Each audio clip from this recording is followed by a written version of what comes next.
A guest shared the backstory of a large green vase that had been in her family for generations.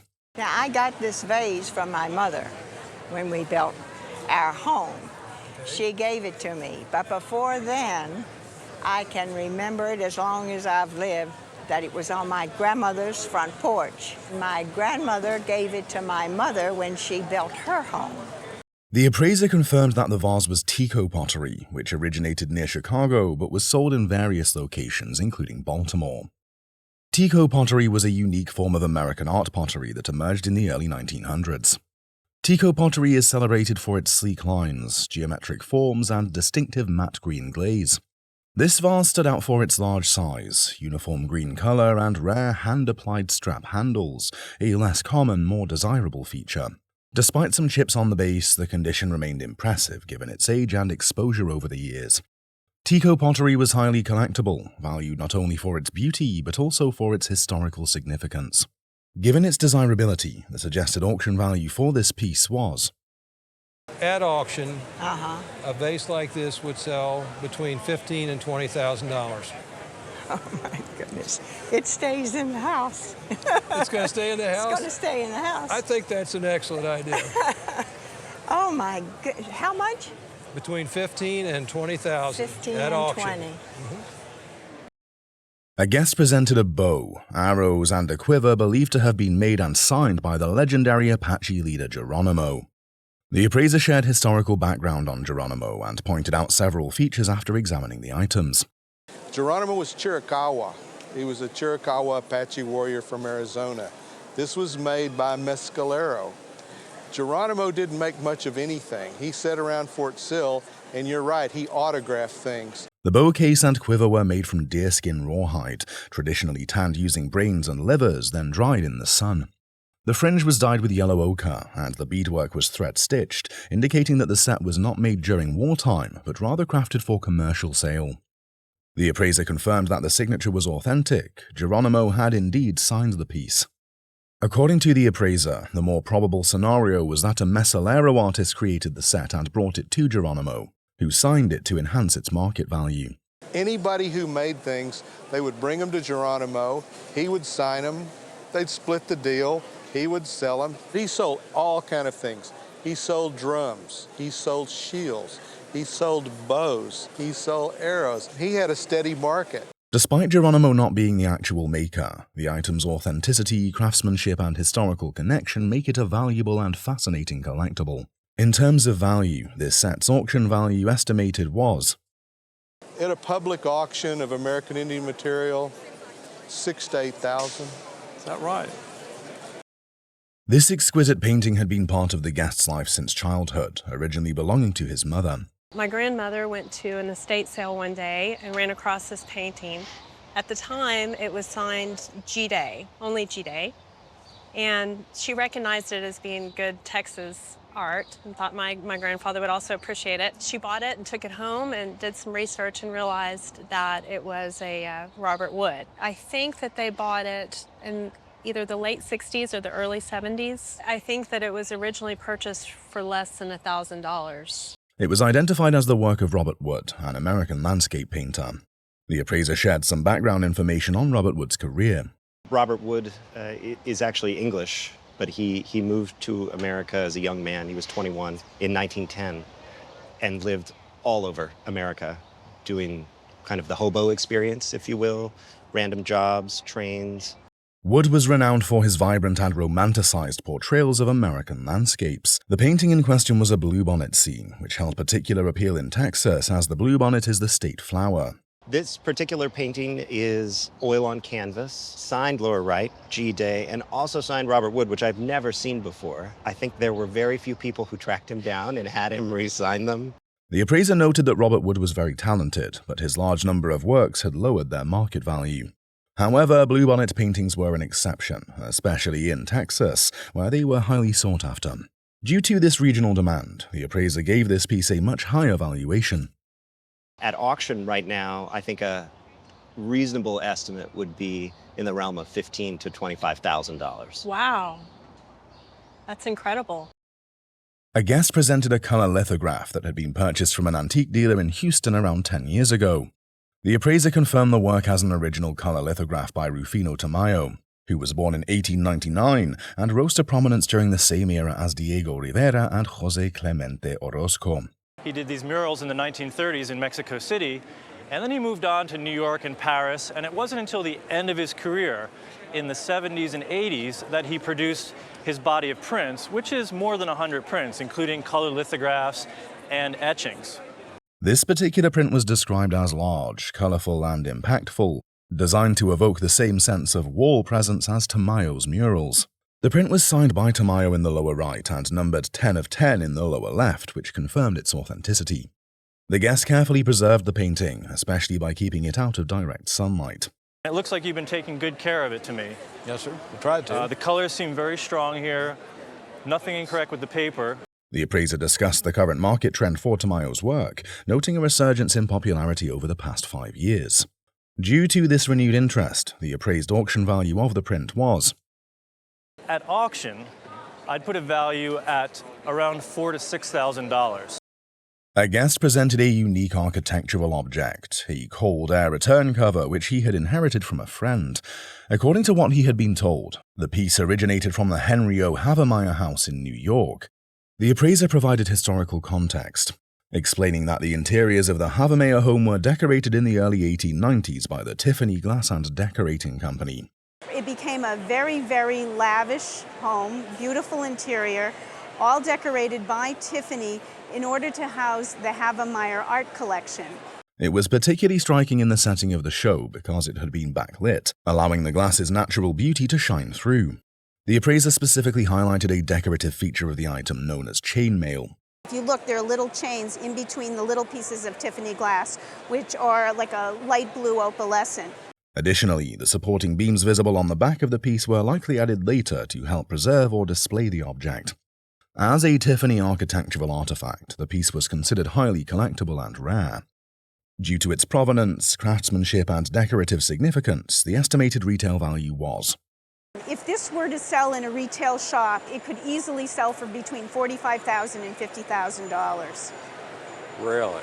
Yes, really. Really? Yeah. This striking artwork had belonged to the guest's grandmother and had been in the family for years. The piece was identified as being by Alphonse Mucha, a highly influential artist credited as the father of the Art Nouveau movement. Mucha's style helped define the movement, and the artwork the guest owned was a classic example of his work. This is really one of his classic images, based on a series he did in 1897 called the Byzantine Heads. This was another series of heads that he did based on flowers and vegetation. The woman in the painting was depicted as a blonde, and the appraiser revealed that it originally had a matching counterpart featuring a brunette, making it one of a pair.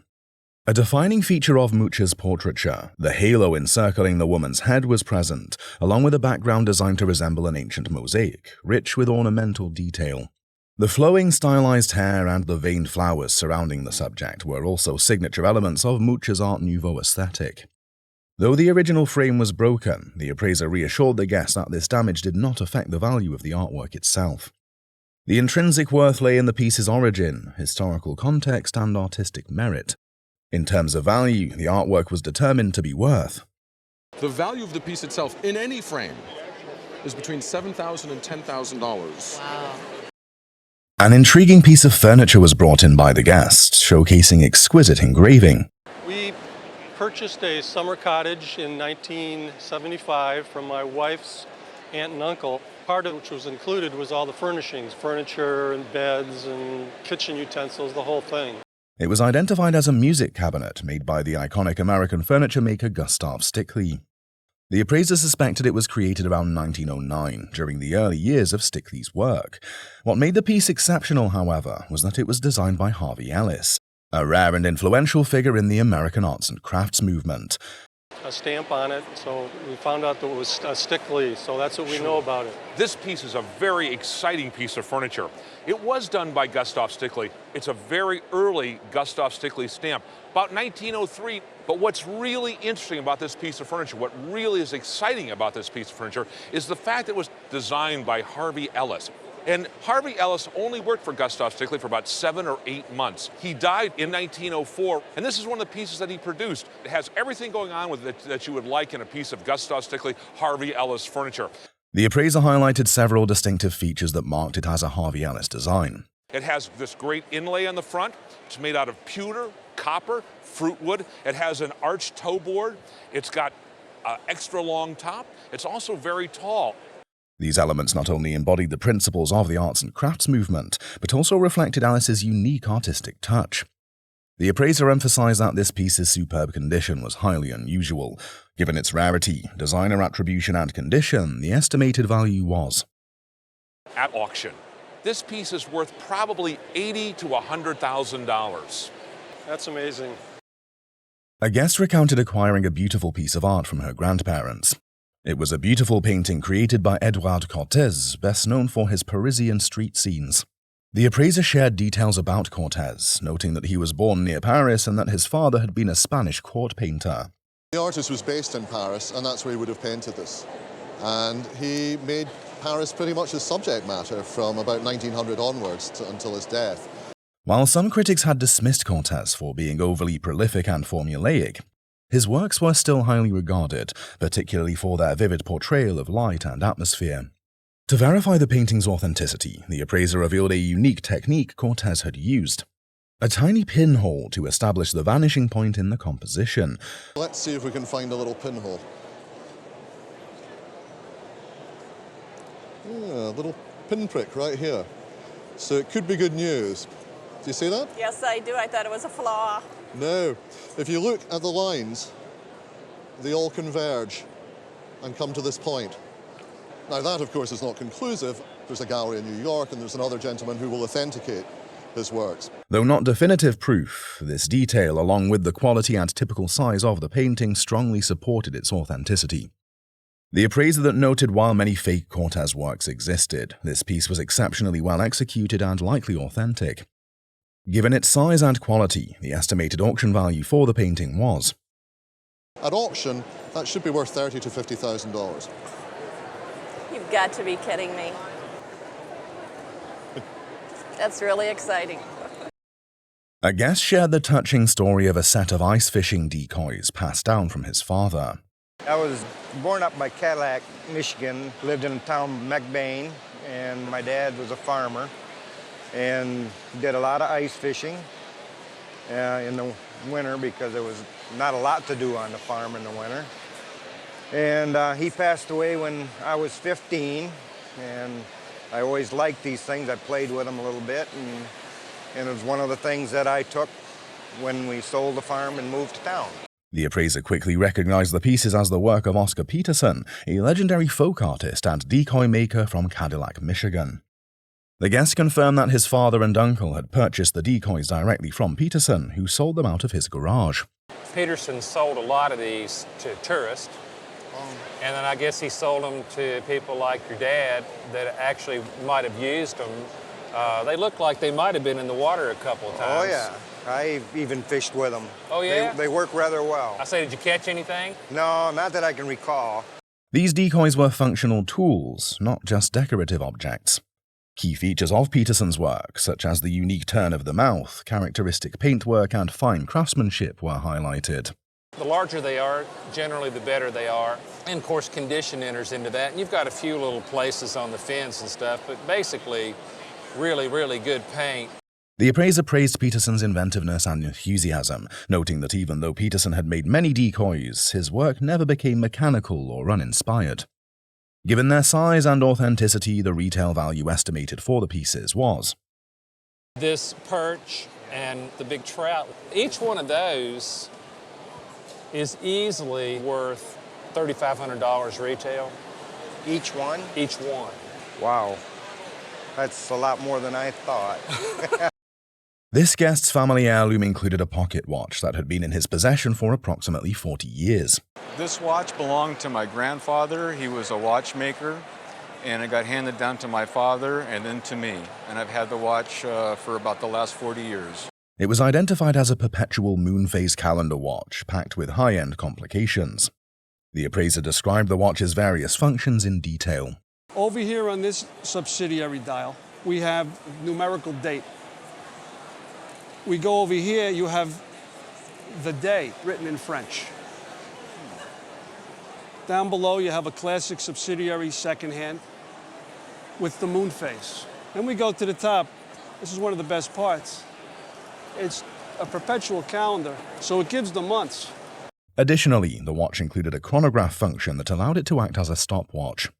The appraiser demonstrated the watch's chiming function, a sophisticated mechanism that chimed the time on demand.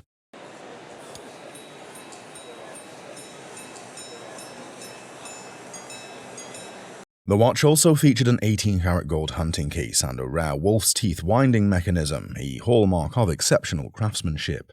The name Le Cut beneath the repeater hammer revealed the watch's true maker. Antoine Lecoultre, he formed the company about 1833. He basically was in the business of making e-boches, which is the engine or the movement for the watch.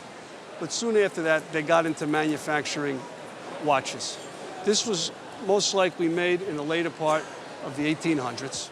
Considering it was a historically significant and deeply valuable timepiece, the auction value estimated was, at auction today, somewhere between $35,000 and $40,000. No. Yep. Jeez. That's fantastic, huh? Yes. Wow. Thank you. A guest brought in a vintage toy train that had been given to her by a very dear friend. The appraiser quickly identified the train as a Carrette 2350, a clockwork locomotive made by Georges Carrette, a renowned German toy manufacturer. The company produced a wide range of high-quality tin and brass toys, including electric streetcars, model trains, and steam engines. Carrette toys, particularly steam engines and decorative cars, were highly popular among collectors. The appraiser pointed out that this train was unique because, although made in Germany, it was styled to resemble an American locomotive, a departure from the usual European designs. It's clockwork, it winds up, it's amazing. It has all the great looks of a classic American locomotive. It's one of the most popular of their locomotives among collectors today. Despite a small dent, which the appraiser noted was easily repairable, the piece remained in strong condition. Given the market trends at the time, the estimated value for the piece was. The Carrette 2350 that we sold 4 years ago brought $17,600. A guest presented a historically significant artifact for appraisal. Well, this is a letter by Civil War photographer David Woodbury. I know the name. He worked for Matthew Brady and is often given credit as a photographer in the war. And this is his personal letter of his account of actually taking a picture at the Gettysburg Address, which has been a mystery since the photo was taken. In the letter, Woodbury stated that he traveled to Gettysburg on November 19th, the day of Lincoln's speech. I know that there's only one known photograph of the Gettysburg Address, and nobody's known who ever took this picture. That's correct. And you say you have the evidence that he did it? This is the evidence where Josephine Cobb found the negative in the National Archives, and this letter confirms that he was at Gettysburg and he's the one that actually took this famous photograph. Although Woodbury was known for his wartime photography, this letter confirmed his presence at Gettysburg on that historic day. The appraiser was visibly impressed, recognizing the letter's historical importance. Here we made some pictures of the crowd in procession. So this is a letter that verifies who took the only known photograph of the Gettysburg Address. Alongside the letter, Charles also brought photographs of Woodbury and his sister, which added personal context and further authenticated the item. In terms of value, the appraiser offered a conservative auction estimate of. I would think a good conservative auction estimate for this letter would be $10,000 to $15,000. Okay, that's not too bad. An exquisite Tiffany Studios bronze candlestick was displayed. This was a gift to me from some friends. They bought it, I think, like 10 or 15 years ago at a garage sale, and they've had it in their bathroom ever since, and whenever I visit them, I've always admired it, and they gave it to me as a gift, which was really exciting, and I just love it. I think it's beautiful and delicate. The appraiser quickly confirmed the piece's authenticity by pointing out the Tiffany Studios New York plaque affixed to the base. It was suspected that the candlestick dated to around 1905 and showcased the height of Art Nouveau design, for which Tiffany Studios was renowned. What made the piece truly exceptional was its saxifrage pattern, a rare and highly sought-after design named after a delicate alpine plant. This intricate pattern featured individual bronze leaves, each separately crafted. From the base, so there's an incredible amount of work involved in that. It's not just sort of a large cast base that has some detailing on it, but each piece is So those is are individual individually and made and then soldered together? Yeah. The upper portion of the candlestick was equally detailed, with graceful stemwork, delicate wire elements, and beautiful casting near the candle holder itself. The appraiser emphasized that this was far more than a decorative object. Given its extraordinary craftsmanship, the estimated value was. At auction, if I were to estimate one candlestick, not a pair, but just a single, I would be looking probably in the $15,000 to $20,000 range. So it was a very generous gift. Oh my God, I owe him a big dinner in Paris.